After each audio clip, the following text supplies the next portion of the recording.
Okay, my friends, today we are at the ancient city of Hebron, and I would like to thank Yaela Breiner from Hebron Tourism for arranging this very special tour for tour guides in English at many of the important sites in the ancient city of Hebron. We are starting off our tour at Tel Hebron, which is the ancient archaeological site that is administered by Israel Nature and Parks Authority. And we will be meeting with the director of the archaeological site and the park, Ilya Borda, and hearing some words from him about the importance of this archaeological site.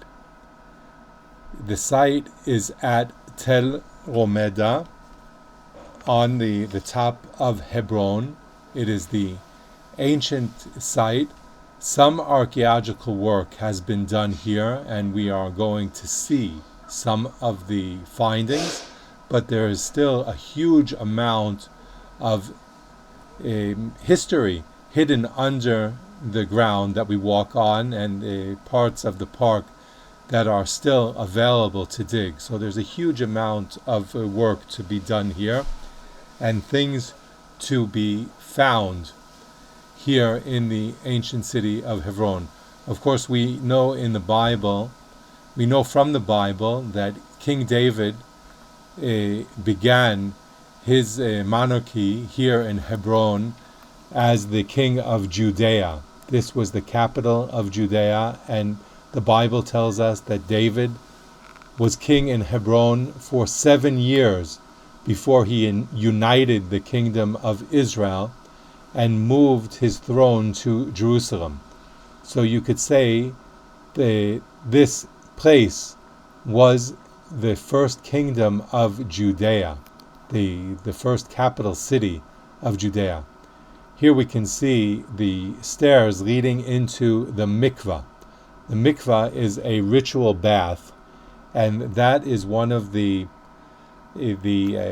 markings of Israelite communities from ancient times that had the Mikvah. Not only a area that collected water, but an area that collected water that had easy access to people to go down into the mikvah in order to wash in the purifying baths. I'm going to share with you some of the words on the brochure that is issued by the Israel Nature and Parks Authority. We read in the book of Numbers 13:22, "And they went up into the south and came upon Hebron." This is the spies that were sent by Moses to spy out the land of Israel in the Bible. And first they reached the city of Hebron, and there they found Ahiman, Shishai, Talmai, the children of Anak. Now Hebron was built 7 years before Zoan in Egypt. So this is a very ancient city, and here we can see around us some of the walls with the huge stones. There must have really been Anak. Anak in Hebrew means giant, and it's very possible that there were actually giants here, whoever moved these stones, or maybe the spies who came to Hebron, who came out of Egypt and wandered in the desert and saw the stones in this ancient wall. Here we can see a drawing of what the ancient walls of the city must have looked like. According to the biblical tradition, Abraham lived in Hebron. We read in Genesis 13:19. And the patriarchs were buried in Hebron. Later today, we're going to be visiting the Ma'arat HaMachpelah, and the site that is believed to be the burial place. Here, let's hear Ilya and hear what he has to say. Here we have the remains of the ancient city of Hebron, the same city that you can read about it in Bible, actually, and in Chanah. And we will begin with the remains here after me. You can see the remains of the wall, the part that survived. It's something like 6 meters tall. This is the walls from the Abraham period. It's dating during the excavations. It was dated to the 18 BC, century BC. That's exactly the period of time when Abraham came here. Sorry? 18, 17 or 18th century BC. This is exactly the period of time when Abraham came here and lived near Hebron. This is the first and the most impressive part of the findings in the park. After that, you can see where is the sign. You can see the remains of the tower from the King David from the 10th century BC. It's very nice to say that it's from King David period. Personally, I think that it's from the King Rehoboam. Okay, but it's still the same century. And after that, you can see the remains of two other different fortifications. The first of it is Halaklaka glaciers. Here, the small one with the small stones here. And the last one, the 3 lines of the stones here, you can see the remains of the wall from the Israeli period from the 7th century BC. Okay? Actually, if you want to speak about the period of Abraham, this is maybe one of the most impressive, I personally think, one of the most impressive sites in Israel. Okay? Here you can see, as I already said, the remains. The city itself, the Tel, never was excavated. For today, on the top of the Tel, you can find the ruins of the Byzantine building, maybe monastery, maybe church, big church. And for today, we called it the tomb of Isaiah and Ruth.